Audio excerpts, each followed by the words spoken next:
Hello students, welcome to the channel. सभी students का channel पर स्वागत है। और जो भी बच्चे हैं हमारे पास क्लास 10th के जो नए स्टूडेंट्स आ रहे हैं वो चैनल को सब्सक्राइब ज़रूर कर लें और हमारे साथ बने रहें। 90+ मार्क्स स्कोर ज़रूर होंगे, ठीक है। तो देखिए, ये सर्कल चैप्टर चल रहा है और इसमें जो क्वेश्चन नंबर ये PYQs में क्वेश्चन नंबर 5 है और 6। ये पहली बात तो ये दोनों NCERT के क्वेश्चंस हैं और खूब एग्जाम में पूछे गए हैं और दोनों एक दूसरे से रिलेटेड क्वेश्चन हैं, इसलिए अच्छे से आपको समझना है। एक अगर तैयार हो गया तो दूसरा भी तैयार हो जाएगा, ठीक है। तो देखिए, सबसे पहले क्वेश्चन में 5th में क्या दिया है कि a circle touches all the 4 sides of a quadrilateral. एक सर्कल क्या करता है, एक क्वाड्रिलेटरल की चारों साइड को टच करता है।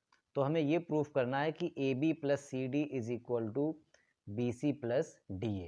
इसे ध्यान से समझें आप, ये क्या दिया गया है, AB plus C D is equal to BC plus DA। देखो भाई जरा, AB और ये CD है, ठीक है, ये कैसी हैं, अपोजिट वाली साइड्स हैं, और BC और DA ये अपोजिट वाली साइड्स हैं, ठीक है। तो अपोजिट वाली साइड्स का सम इक्वल दिखाना है, ठीक है। कब, जब ये क्वाड्रिलेटरल है, ठीक है। इसमें क्या है, prove that the parallelogram circumscribing a circle is a rhombus. अगर यहाँ पर हमारे पास इस क्वाड्रिलेटरल की जगह ये पैरेललोग्राम हो जाए, क्या हो जाए, ये पैरेललोग्राम, तो ये पैरेललोग्राम क्या होगा, किस टाइप का होगा, तो ये रोम्बस होगा, ठीक है। समझ गए होंगे आप दोनों क्वेश्चंस को। अब देखिए, हम पहले क्वेश्चन को सॉल्व करते हैं और इसके सल्यूशन में आपको सबसे पहले तो ये समझना है कि गिवन में हमारे पास भाई क्या है। देखिए, गिवन में तो हमें पता है क्या है कि ये ABCD जो है एक क्वाड्रिलेटरल है, तो हमने लिख दिया ABCD इज अ क्वाड्रिलेटरल। और साथ में ये जो है सर्कल को सर्कमस्क्राइब कर रहा है, ये क्वाड्रिलेटरल क्या कर रहा है, सर्कल को सर्कमस्क्राइब कर रहा है। तो यहाँ पर भाई हमें अब देखिए, इसकी जो ये PQRS ये क्या है, ये पॉइंट ऑफ कांटेक्ट हैं टेंजेंट के। टेंजेंट कौन सी है, ये जो क्वाड्रिलेटरल की चारों साइड्स हैं ये टेंजेंट है। देखिए, ये भी टेंजेंट है, ये भी टेंजेंट है, ये भी। तो ये भी यहाँ पर आप लिख सकते हैं कि PQR एंड S ये क्या है, are the point of contact, ठीक है, ऑफ साइड्स के नाम दे देंगे, कौन सी, AB BC CD and DA respectively. इतना हमारे पास गिवन में, समझ गए होंगे आप लोग। और प्रूफ क्या करना है, ये प्रूफ करना है, लिख दिया TP का मतलब टू प्रूव क्या, अपोजिट साइड्स का सम हमें दिखाना है इक्वल, ठीक है। इतना देखिए, जितना गिवन और टू प्रूव में काफ़ी टाइम भी लग जाता है और इसका भी नंबर होता है भाई, ठीक है। सभी क्वेश्चंस में नहीं होता है लेकिन कहीं कहीं होता है, तो गिवन और टू प्रूव लिखना जरूर आप सीखें।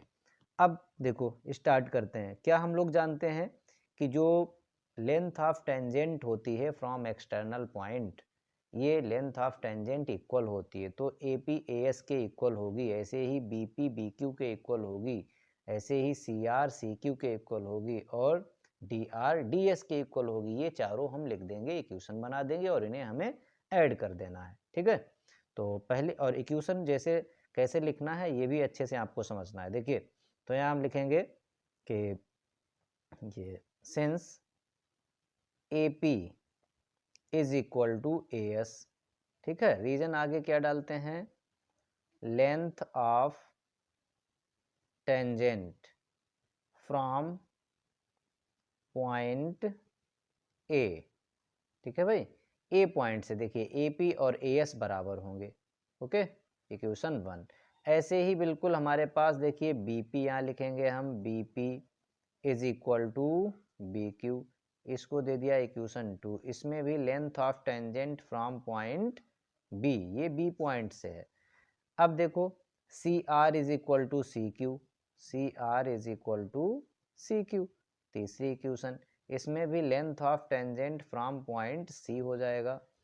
अगला देखिए, DR is equal to DS, D R is equal to D S. Equation number 4 इसको नाम दे दिया। ये भी length of tangent from point D हो जाएगा। ठीक है, चारों इक्वेशन को ऐड कर देंगे, यहाँ लिखेंगे एडिंग। तो ऐड करने पर देखिए एक तरफ हमने, देखिए एक तरफ भाई हमने ए पी रखा है और इस वाली में हमने ये देखिए इधर साइड में हमने सब कौन से रखे हैं, जो हमारे ए बी और अपोजिट वाली साइड्स में आ रहे हैं, ए बी में आ रहे हैं और डी सी में आ रहे हैं। मतलब ये C R, D R, A P and B P ये सब मैंने एक साइड में रखे हैं। इतना आपको ध्यान रखना है भाई। अगर आप इधर लिख देंगे B Q is equal to B P, तो आप जब ऐड करेंगे तो फिर से आपको रिप्लेस करना पड़ेगा। ठीक है, किसको पता चला कि जहाँ आपने बी क्यू लिख दिया वहाँ पर आपको बी पी करना पड़ेगा। तो इसलिए ये जो ए पी है और ये बी पी है, डी आर है और सी आर है, ये एक तरफ रखेंगे, बाकी ये एक तरफ। ठीक है, तो ऐड करने में आराम रहेगी। तो यहाँ पर आप लिख देंगे A P plus B P plus C R plus D R is equal to में ये वाले सब ऐड करेंगे, तो यहाँ पर क्या आएगा A S plus B Q plus C Q plus D S. अब ध्यान से देखो, ए पी और बी पी मिलकर के तो बना रहे हैं क्या, ए बी। सी आर और डी आर मिलकर के बना रहे हैं क्या, सी डी। फिगर में देखिए तो यहाँ पे लिख देंगे ए बी और यहाँ पे लिख देंगे क्या, सी डी। यहाँ पर ध्यान दीजिए भाई, ए एस और डी एस, तो डी एस तो ये रहा, ए एस ये रहा, इन्हें एक साथ लिख लेंगे दोनों को। ठीक है, इन्हें दोनों को एक साथ, तो ए एस और डी एस मिलकर के देखिए क्या बना रहा है, ए डी बना रहा है। और ये बी क्यू और सी क्यू मिलकर के बी सी बना रहे हैं, तो यहाँ पे कर देंगे बी सी और प्लस इन दोनों की जगह मैंने कर दिया है डी ए। ठीक, तो ये प्रूफ हो गया। आ गई बात समझ में या नहीं भाई, कैसे प्रूफ हुआ, अच्छे से देख लीजिए। मोस्ट इम्पॉर्टेंट क्वेश्चन है और ये वाला भी मोस्ट इम्पॉर्टेंट क्वेश्चन है, दोनों। समझ में आ गया क्या करना है आपको, ये करना है ए पी ए एस के equal, B P B Q के equal, C R D C Q के equal, D R D S के इक्वल, और इन चारों इक्वेशन को ऐड कर देना है और हमें ये प्रूफ मिल जाएगा जो अपोजिट साइड्स का सम इक्वल होता है। ठीक है, कब, जब हमारे पास अगर एक सर्कल जो है वो क्वाड्रिलेटरल के अंदर है, चारों साइड को टच कर रहा है। और अब यहाँ पर क्या है, इस वाले में क्या है, इसमें गिवन में मेरे पास पैरेललोग्राम है। यहाँ पर गिवन में जो ए बी सी डी है वो क्या है, ये एक पैरेललोग्राम है। बाकी भाई ये पी क्यू आर एस तो पॉइंट ऑफ कांटेक्ट हैं, दिख रहे हैं इसमें फिगर में, इसलिए मैं यहाँ नहीं लिख रहा हूँ। और प्रूफ हमें क्या करना है भाई, प्रूफ ये करना है कि ये जो ए बी सी डी है, ये ए बी सी डी ये एक रोम्बस होगा। ठीक है, अभी गिवन में ये नहीं लिखा मैंने कि ये जो है पैरेललोग्राम है, सर्कमस्क्राइब कर रहा है एक सर्कल को, तो ये सब जो है लिख लेंगे। ठीक, ये प्रूफ में रोम्बस। तो इतना आपको ये समझ में आया। अब देखिए ये तो सब हम इसमें जो यहाँ पर इस वाले क्वेश्चन में लिखा, फिर से यहाँ लिखेंगे क्या, कि जो ए पी है भाई ये ए एस के बराबर है, इक्वेशन 1 रीजन आप लिखेंगे यहाँ। और फिर जो है बी पी किसके बराबर है, बी पी जो है वो बी क्यू के बराबर है, इक्वेशन 2 रीजन आप लिखेंगे। फिर सी आर जो है बताइए किसके बराबर है, सी क्यू के बराबर है, इक्वेशन नंबर 3।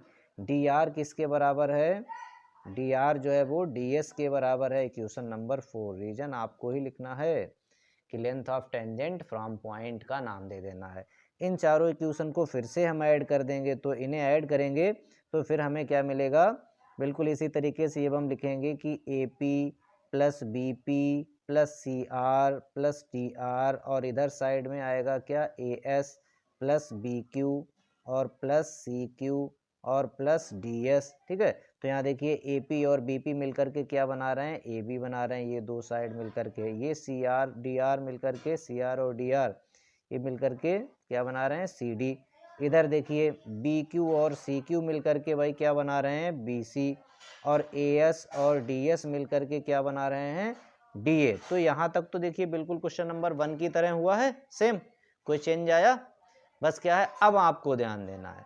नेक्स्ट आगे क्या करना है अब, तो यहाँ तक स्टूडेंट्स देखिए बिल्कुल सेम था। अब आपको क्या करना है भाई, ये जो लिखा हुआ है A B C D is a parallelogram, इसका यूज करना है। बताइए पैरेललोग्राम जब होता है तो अपोजिट की साइड्स कैसी होती हैं, opposite sides of a parallelograms are equal.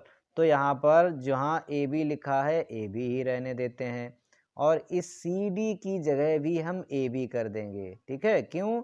क्योंकि ए बी और सी डी इक्वल हैं। क्यों? क्योंकि ये पैरेललोग्राम है, opposite sides of a parallelograms are equal.